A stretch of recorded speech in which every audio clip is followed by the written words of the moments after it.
Faith, what is that over there? It's a frog. It's leaping. Why is it leaping? Maybe because this year's leap year, you know? Oh yeah, that's right. I forgot. It's silly me.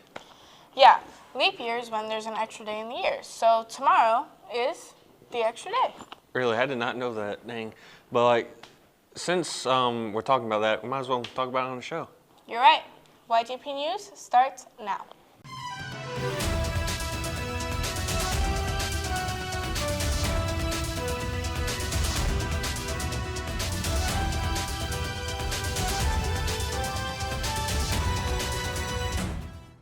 Remember, jackets, to keep following Jacket Pride. Preparation, respect, integrity, dedication, and engagement. What are you looking at? Oh, me? I'm looking at a yearbook. Okay, pretty cool, but why? Well, because yearbooks are currently on sale. Oh, well, let's go see where we can buy them. Are you buying a yearbook? Because yearbook's on sale for $90. Let's go see who's buying a yearbook. Yes, I'm buying a yearbook. Of course I'm buying a yearbook. Why wouldn't you buy a yearbook? The yearbook is proven to help you remember your high school experience by providing a photo gallery of events that happened over the school year. Mr. Prickett and his crew, his yearbook staff, is working very, very hard to produce the absolute best yearbook we've ever had. I like to cherish my memories, especially my friends. Book is how you remember the year. So if you don't have a yearbook, you should, because all your memories.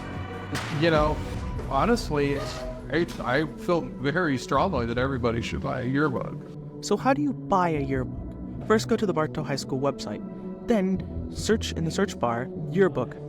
Click the first blue link and fill out the following information and enjoy your yearbook. Great, now I know where to buy one.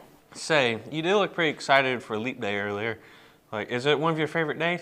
Well, I mean, you could say that. It's a pretty interesting day. I mean, it's an extra day of the year that only happens every 4 years. It gives us more time.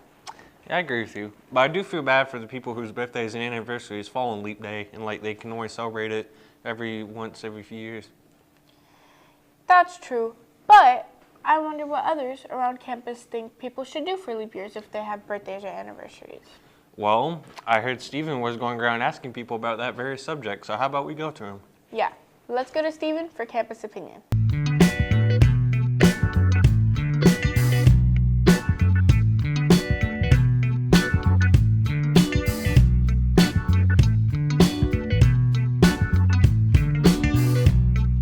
I think that leap year is one of the most stupid things created, and I really don't understand it.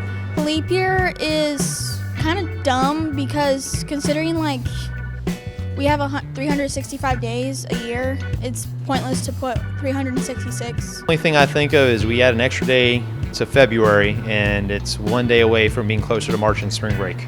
I think leap year is dumb.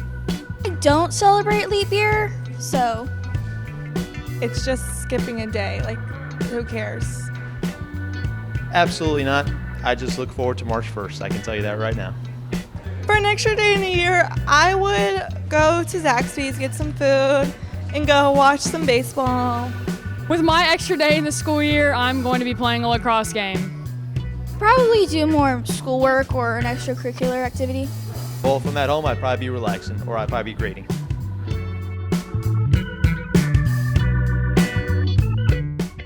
Only on leap years, because if you celebrate it yearly, then it never actually hits your birthday. Yearly, because I think it's more convenient to do it like that. Because I have many friends who are actually born on leap year to where they just celebrate it on the 27th instead of 28th. Oh, you got to yearly. You imagine someone born on a leap year and just once every 4 years? You got to pick a day. Every year is a year for presidents. Wow, thanks for all the answers, Bartow. Back to Brayden and Faith. Thanks, Stephen, and thanks to those students who expressed their opinions. Yeah, thank you. You know, I'm glad that many people don't seem to mind leap year and in fact like them. I mean, they're pretty harmless in the grand scope of things. This is true, but I mean, think about the people that are affected by that extra day. I guess so. I mean, people are born on leap day, get married on leap day, die on leap day. You could say leap day is a big disturbance in the calendar. You just said the word of the day. Well, I heard Noah was talking about that, so we should probably get to him for that. Here's Noah with word and quote of the day. The word of the day is disturbance. Disturbance is the interruption of a settled and peaceful condition.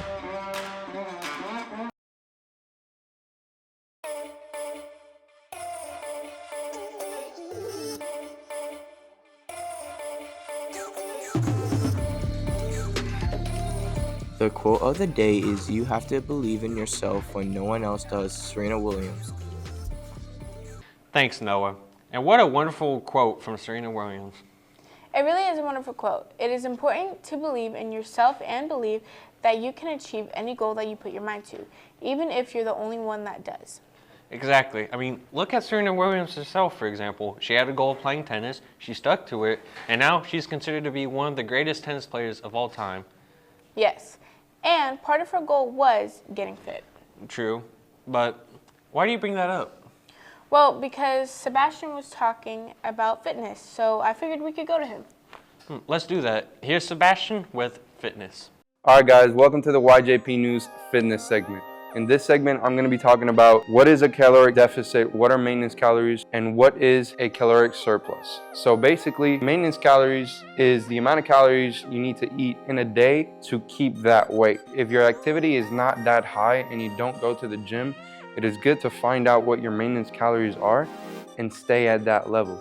Now, if you're trying to gain weight, you might want to try approaching a caloric surplus. Now, what a caloric surplus is you take your maintenance calories and you add 100 calories to that until you start adding half a pound to 1 pound of muscle, or half a pound of 1 pound in general a week. But in order to do that, you will have to perform some physical activities, preferably lifting weights, because that will grow muscle instead of just growing fat. Now, if you're trying to lose weight, you do the same thing. But instead of a caloric surplus, you might want to go or consider going into either A, keto, or B, a caloric deficit. A caloric deficit is the same thing. You want to grab your maintenance calories and you want to decrease 100 calories per week. The slower it is, the slower you lose or gain, the better. And the same applies for a bulk. The more slow it goes is the more muscle I'm going to gain and the less fat I'm going to consume or gain. And that's all for the YJP News Fitness segment, and I hope you guys have a great day. On to the next show. Thanks, Sebastian. Yeah, thanks. Now I know what to do to get rid of this. Well, not right now. Obviously. I've been thinking about starting exercising though, like starting jogging around town. Get some of that fresh air, I see, but all of that could wear you out. I mean, make you pretty tired. You don't want to accidentally fall asleep or anything. You got a good point. But today is National Sleeping in Public Day, so I think I'll be good.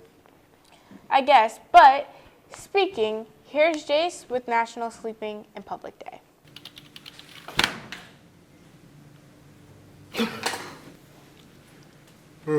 Hello, Jackets. It's National Sleeping in Public Day today, but it seems that too many of you are all too familiar with that anyways. So how about I teach you how to take the optimal nap?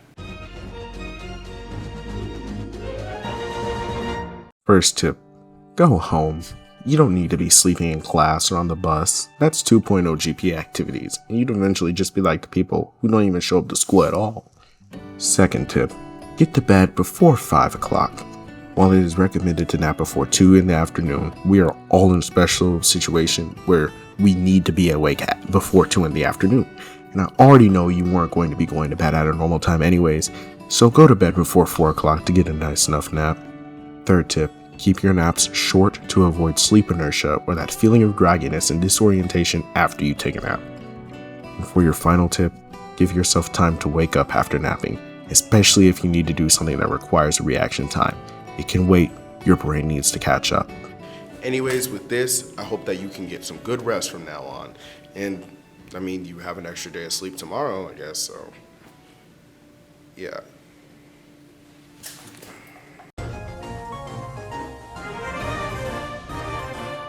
Thanks, Jace. Now, before we go, here are some final announcements. Remember, the sale of food, drinks, or snacks of any kind is prohibited on campus. You may not bring items from home to sell on campus. If you break your personal device, you can have it fixed or replaced, but for a fee. Prices depend on what needs to be fixed. Prom tickets are still on sale, so make sure you buy some today. Prom will take place March 23rd at the Reunion Resort in Kissimmee. Grad Bash tickets are also on sale, so you must have all obligations cleared in order to purchase a ticket. And if you file out of compliance with the commitment contract, you won't be able to get a refund. Remember, Monday is Dress for Success, Thursday is College and Career, and Friday is Half Five Friday. As always, I'm Braden. And I'm Faith, and this is YJP News.